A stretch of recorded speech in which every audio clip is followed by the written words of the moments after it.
সিরিয়ার হামার প্রাণকেন্দ্রে বিরাট গর্ব ভরে প্রেসিডেন্ট বাশার আল আসাদের বাবা প্রয়াত প্রেসিডেন্ট হাফিজ আল আসাদের বিশাল মূর্তি দাঁড়িয়েছিল।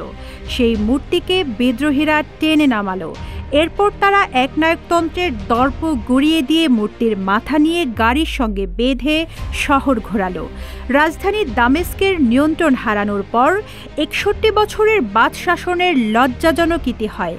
২ দশকের বেশি সময় ধরে সিরিয়ার মসনদে জেগে বসা স্বৈরশাসক প্রেসিডেন্ট বাশার আল আসাদ নেতৃত্বাধীন সরকারের পতনের পর যুদ্ধবিধ্বস্ত সিরিয়ার ভবিষ্যৎ নিয়ে গভীর উদ্বেগ তৈরি হয়েছে। ১৯৬৩ সালে এক সামরিক অভ্যুত্থানের মাধ্যমে সিরিয়ায় বাথ পার্টি ক্ষমতায় আসে। ১৯৭০ সালে হাফিজ আল আসাদ অভ্যন্তরীণ এক দলীয় অভ্যুত্থান ঘটিয়ে ক্ষমতা নেন এবং ১৯৭১ সালে তিনি প্রেসিডেন্ট হিসেবে শপথ নেন। তার ছেলে আসাদ ২০০০ সালে ক্ষমতা নেন। স্বৈরশাসক আসাদের পতনের পর সিরিয়া জুড়ে লাখো জনতার উল্লাস দেখা গেলেও এর প্রভাব কেমন হতে যাচ্ছে তা নিয়ে উৎকণ্ঠা রয়েছে।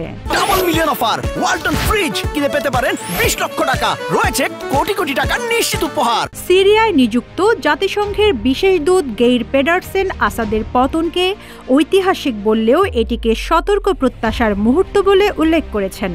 সংযুক্ত আরব আমিরাতের কূটনীতিক আনোয়ার গার্গাস সিরিয়ার আঞ্চলিক অখণ্ডতায় বিশৃঙ্খলা ও সন্ত্রাসের ঝুঁকি দেখছেন। পেন্টাগনের জ্যেষ্ঠ কর্মকর্তা ড্যানিয়েল শাপিরো বলেছেন, তথাকথিত আইএস গোষ্ঠীর বিরুদ্ধে লড়াই করার জন্য মার্কিন বাহিনী পূর্ব সিরিয়ায় থাকবে। ইসলামিক এই গোষ্ঠী বিশৃঙ্খল ও পরিবর্তনশীল পরিস্থিতিকে কাজে লাগিয়ে তাদের কর্মকাণ্ড বাড়ানোর আশঙ্কা রয়েছে।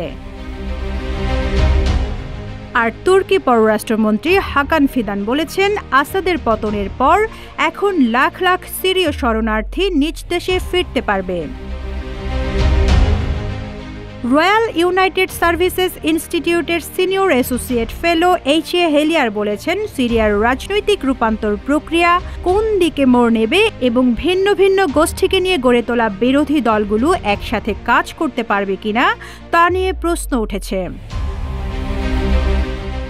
ডারহাম ইউনিভার্সিটির শান্তি ও নিরাপত্তা বিভাগের অধ্যাপক রবার্ট গেইস্ট পেনফোল্ড বলেছেন, আসাদের পতনে পশ্চিমা দেশগুলো বিদ্রোহীদের স্বাগত জানালেও আতঙ্কের কারণ রয়ে গেছে।